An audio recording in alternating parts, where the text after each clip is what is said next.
오늘은 지난주에 이어 로마서 6장 4절 중반절 내용을 계속 이어가도록 합니다.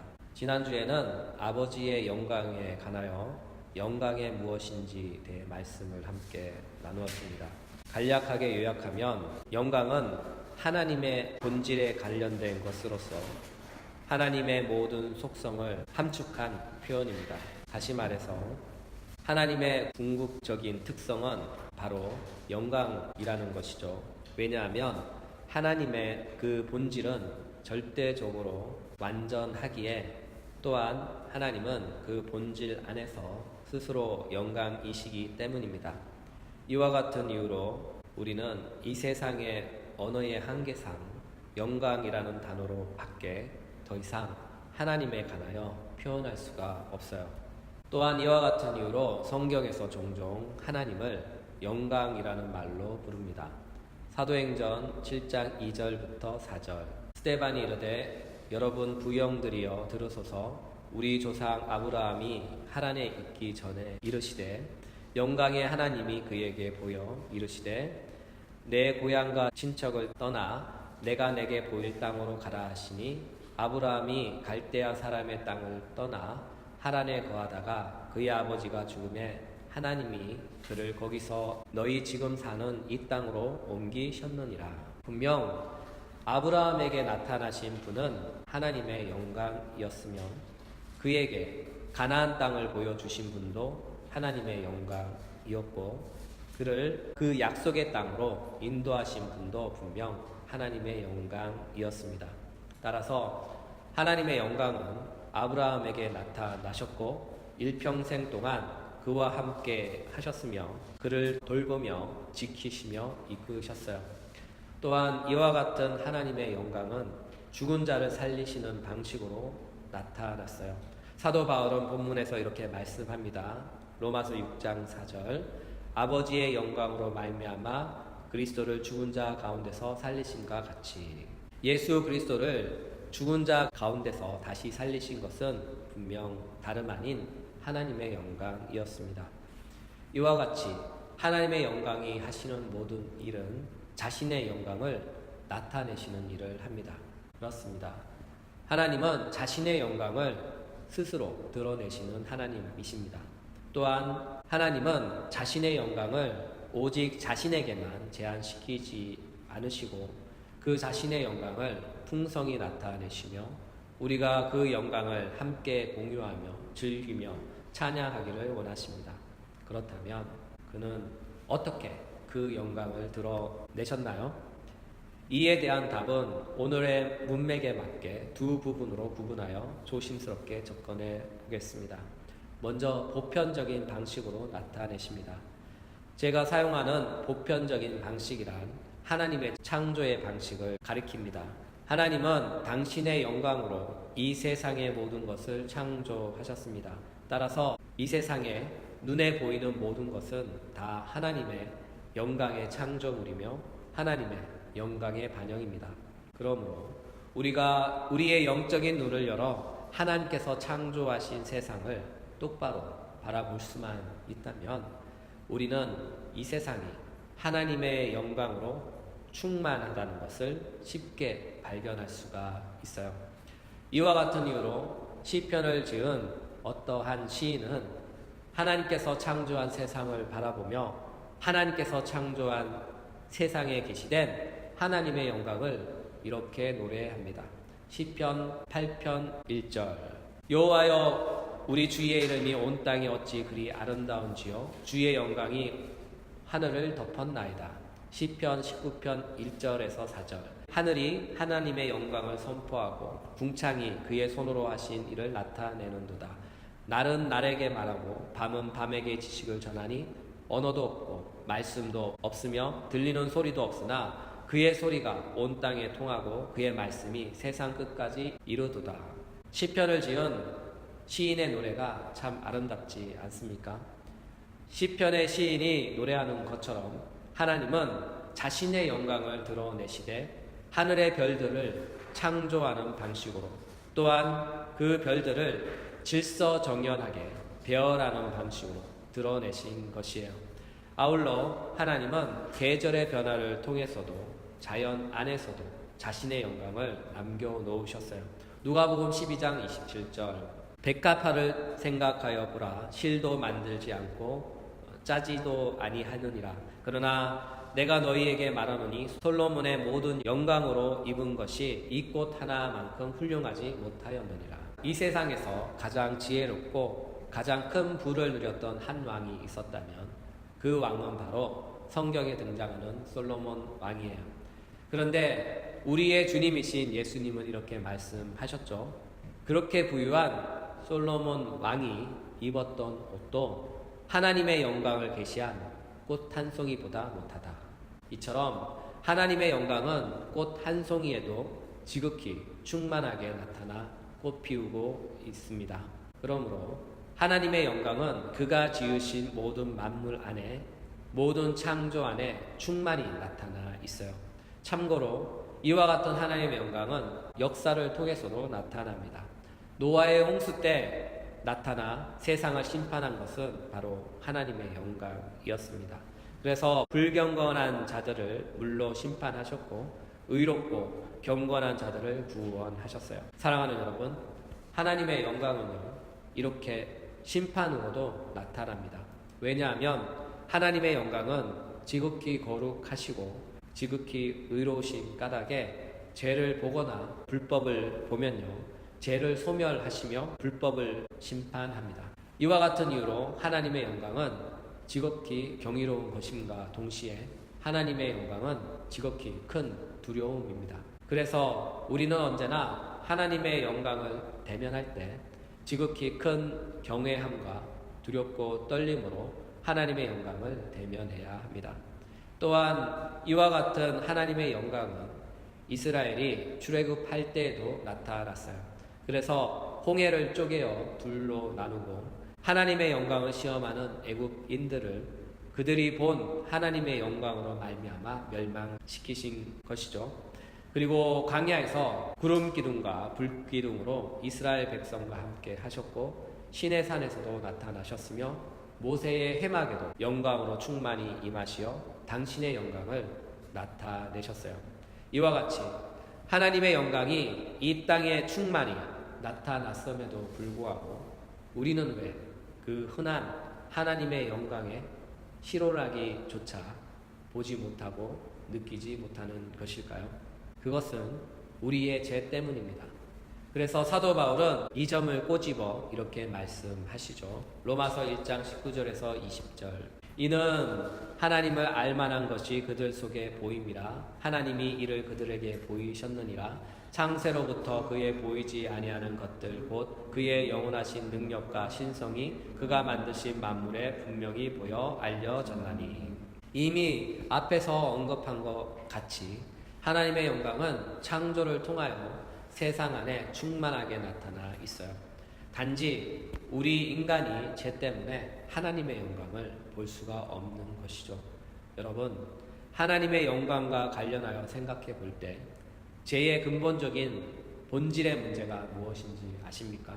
그것은 바로 하나님께 마땅히 드려야 할 하나님의 영광을 하나님께 마땅히 돌려드리지 않았다는 것이에요. 여러분, 팩트는 이것입니다.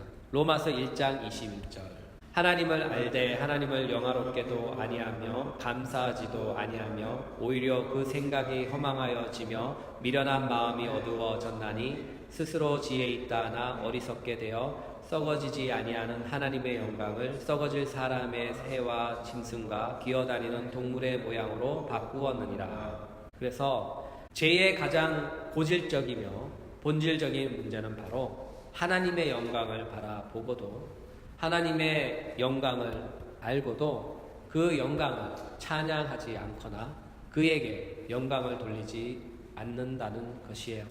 아니 오히려 한 걸음 더 나아가 하나님의 영광을 욕되게 한다는 것이에요. 이것이 바로 죄의 가장 큰 핵심이며 무엇보다 우선적으로 고려되는 문제입니다. 사실이 이와 같다면 우리의 구원에 있어서 가장 중요하고 제일 되는 것이 무엇인지 아십니까? 우리가 죄 용서 받았다는 사실인가요? 또는 우리가 영생을 얻었다는 것입니까? 아니면 우리가 하나님의 자녀가 되었다는 사실입니까? 아닙니다.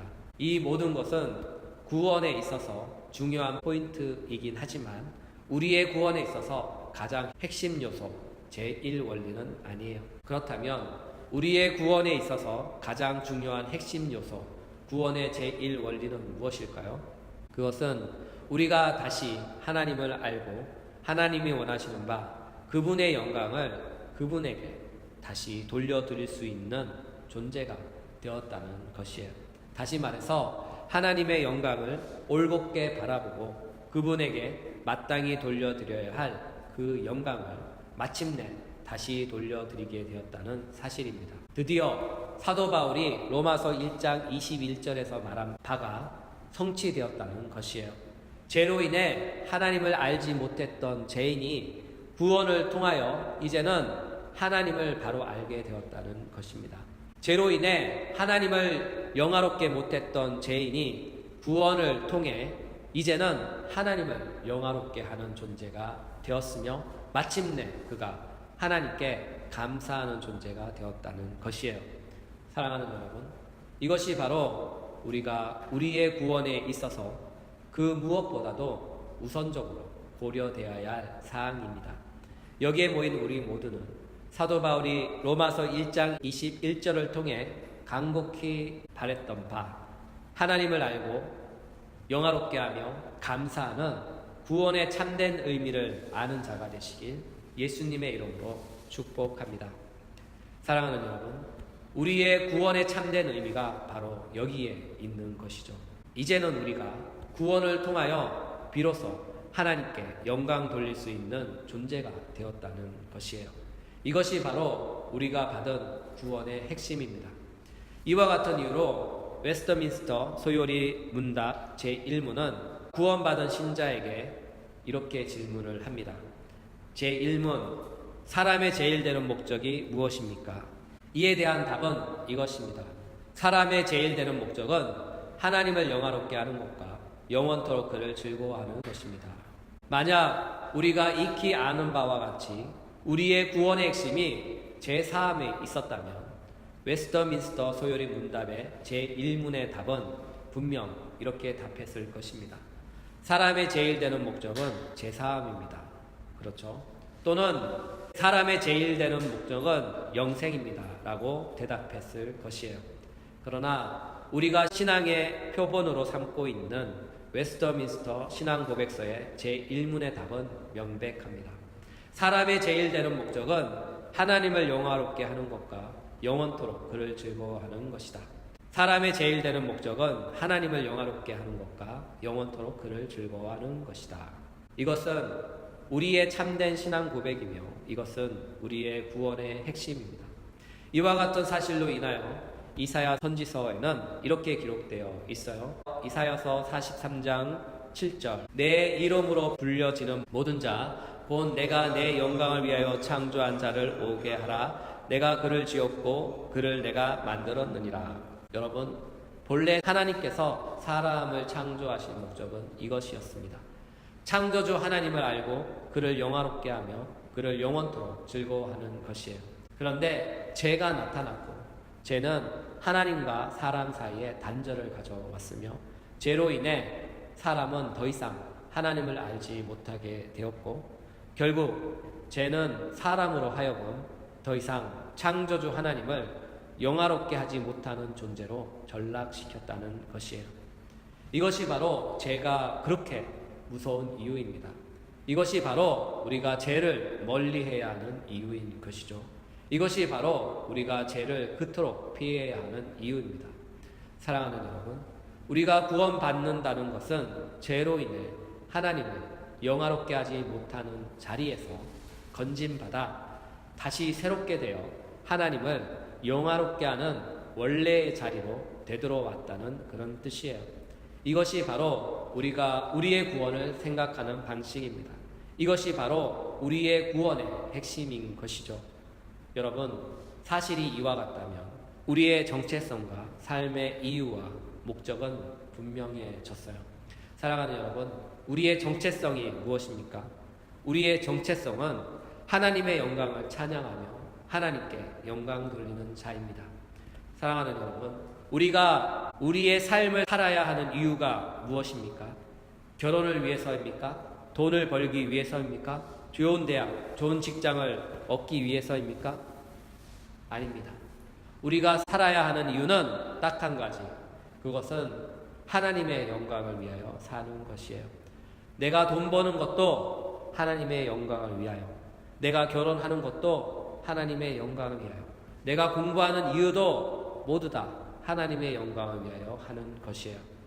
오늘도 하나님의 영광을 위해 살고 내일도 하나님의 영광을 위하여 사는 것입니다. 이것이 우리의 정체성이며, 이것이 우리의 삶의 이유이며, 이것이 우리의 삶의 목적인 것이에요. 다시 말해서 우리가 구원받았다는 사실, 이것은 바로 하나님의 영광을 위하여 선택받았다는 것입니다.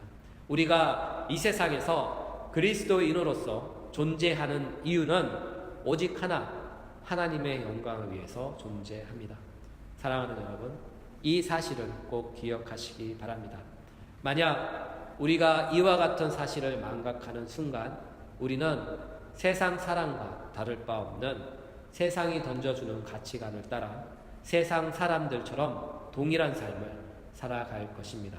우리의 주님이신 예수님은 이와 같은 사실로 인하여 우리에게 미리 이렇게 경고하셨죠.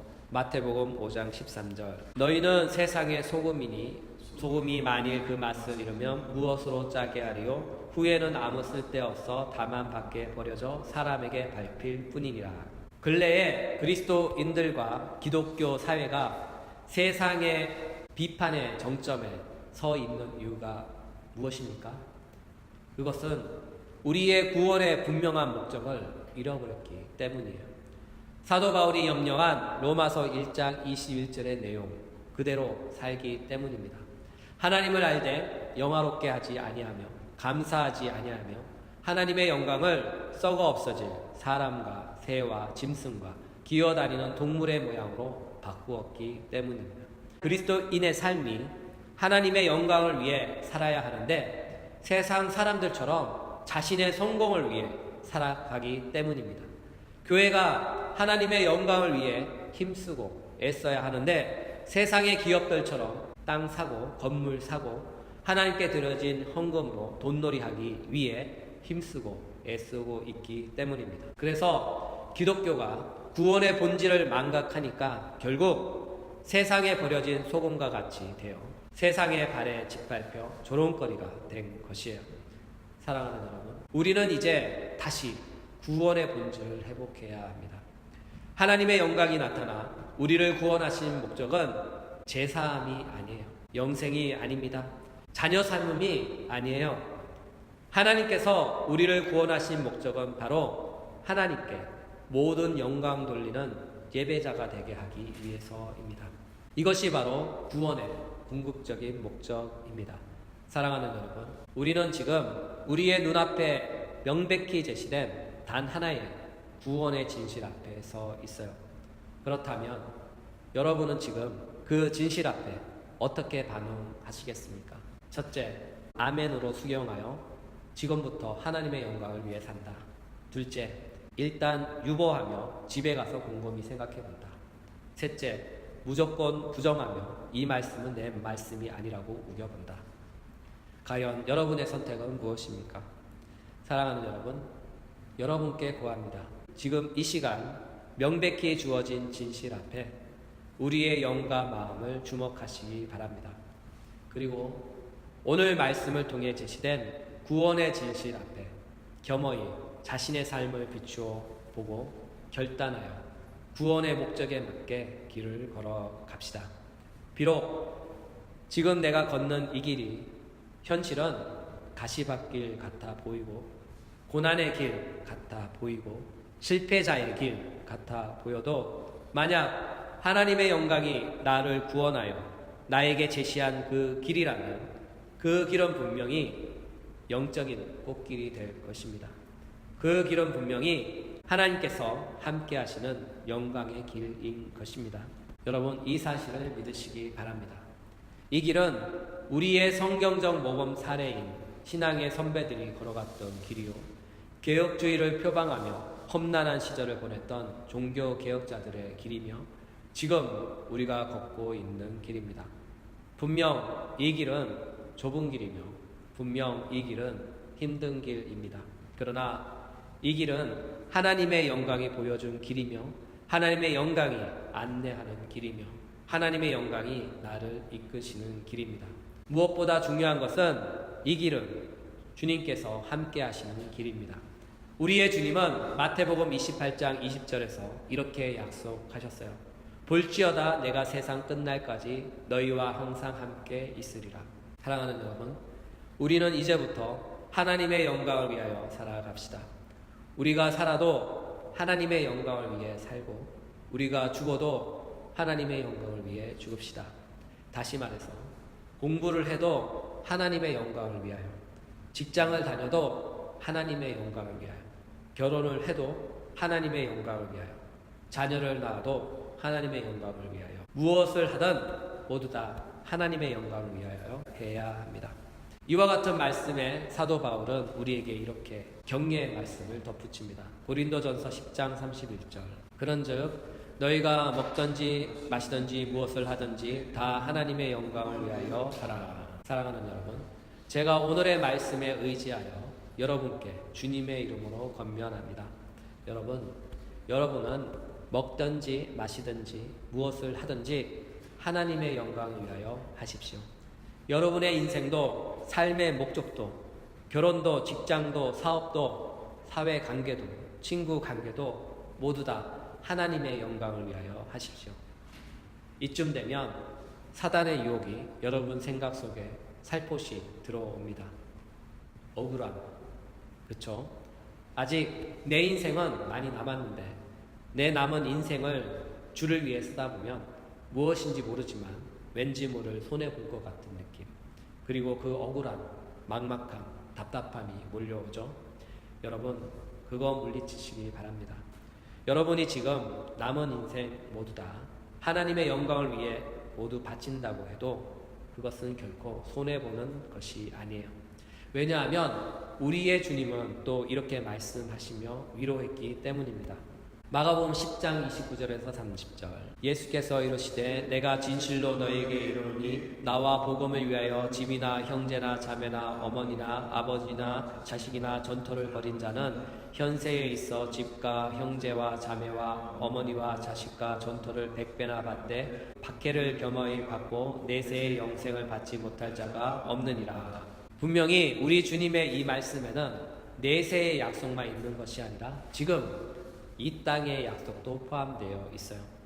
따라서 이와 같이 주님의 복음을 통하여 주님을 알고 믿고 하나님의 영광을 위해 살아간 모든 영적 자녀들의 그 길은 바로 영광의 길이었으며 그 길을 걷는 것은 곧 하나님께 영광이 된다는 사실입니다. 그러므로 사랑하는 여러분, 우리는 내 앞에 주어진 길에 불평불만하지 맙시다. 왜냐하면 이 길은 영광이 주신 길이며 영광의 길이기 때문입니다. 세상의 길은 지금 웃는 자가 영광을 누리지만 영광의 길은 마지막에 웃는 자가 영광을 누립니다. 그때까지 참고 끝까지 믿음으로 인내하며 승리하시는 영광의 종들이 되시길 예수님의 이름으로 축복합니다.